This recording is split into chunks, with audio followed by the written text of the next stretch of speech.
ঝাসপা হয়ে গেছে চারিদিক, ঝাসপা।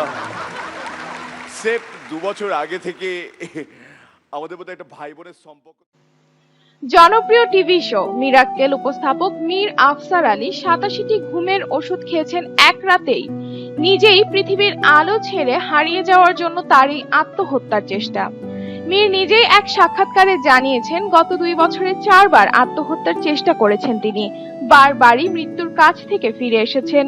যে মানুষটা দিনের পর দিন মানুষকে হাসিয়ে গিয়েছেন, সুন্দর কিছু মুহূর্ত তৈরি করেছেন, সেই মানুষটাই নাকি আবার নিজেই নিজের জীবন শেষ করে দিতে পাগল হয়ে গিয়েছিলেন 4 বার। কেন এমন পাগলামি, কেন এমন সিদ্ধান্ত? সম্প্রতি সেসব প্রশ্নের উত্তর দিয়েছেন একটি বিশেষ সাক্ষাৎকারে। যে মানুষটা বাইরের কঠিন খোলসে নিজেকে আড়াল করে, তারও একটা ভঙ্গুর মন আছে। সেখানে কতবার ভাঙে, কতবার এলোমেলো হয় তা কেউ জানে না। কারণ জগৎ দুর্বলতমদের জন্য নয়। দুর্বলতা প্রকাশকে মানুষ তির্যক চোখে বিচার করে।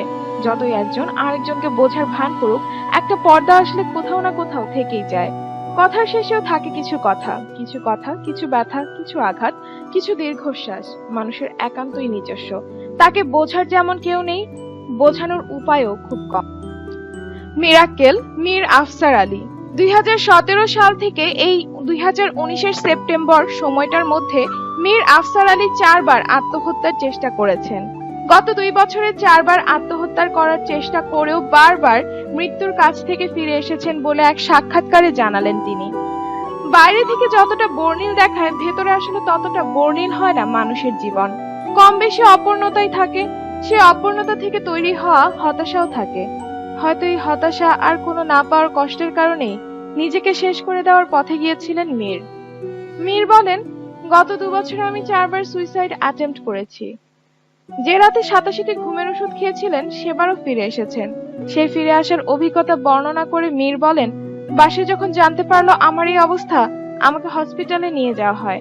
ডাক্তারদের আপ্রাণ চেষ্টায় মৃত্যুর মুখ থেকে ফিরে আসি।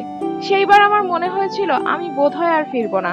তারপর কাউন্সেলিং হয়েছে, ওষুধ খাওয়া শুরু হলো। আমাকে বাড়ির লোক আমেরিকা পাঠিয়ে দিয়েছিল ছুটিতে। কোনো কিছুরই তো অভাব নেই মীরের। নাম, যশ, টাকা সবই আছে তার। তবু কেন এমন পথ বেছে নেন মীর? এই তারকা বললেন, সবকিছু রয়েছে আমার, আল্লাহ সবকিছু দিয়েছেন। আমি যা যা কিছু স্বপ্নেও ভাবিনি, সেসব কিছু আমার দখলে রয়েছে। কিন্তু তা সত্ত্বেও কিছু একটা পেছনে ছুটতে থাকা, কিছু একটা তাগিদ, কোনো একটা জেদের বশে করেছে এই কাজ। একটু হাসির জন্য এত স্ট্রাগল করতে হয় মাঝে মধ্যে যে বিতৃষ্ণা লাগে। আর যে মানুষটা সারাক্ষণই হাসি মুখে থাকে, মানুষকে হাসায়, ডিপ্রেশন হলে তার কেমন লাগে? অনেক ভয়াবহ লাগার কথা। কিন্তু সেও ওভারকাম করে একসময় আবার হাসায় মানুষকে, নিজে হাসে। তাই জীবনে একটু থামা দরকার, কঠিন সময়ে একটু ধীরে সিদ্ধান্ত নেওয়া দরকার। হয়তো দুঃসময়গুলো ওভারকাম করা সম্ভব। ভালো দিন আসার জন্য যে নিকষ আধারে হারিয়ে যাওয়ার আগে আরেকটা দিন বাঁচার চ্যালেঞ্জ নিতে হয়, সেই চ্যালেঞ্জ নিয়েছেন বলেই মীর এখনো বেঁচে আছেন।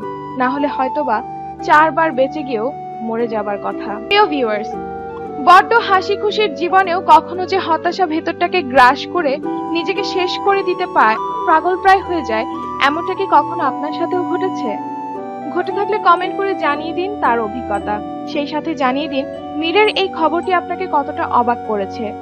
তারকাদের আরো এমন নানা অজানা তথ্য জানতে আমাদের চ্যানেলটি সাবস্ক্রাইব করে আমাদের সাথেই থাকুন।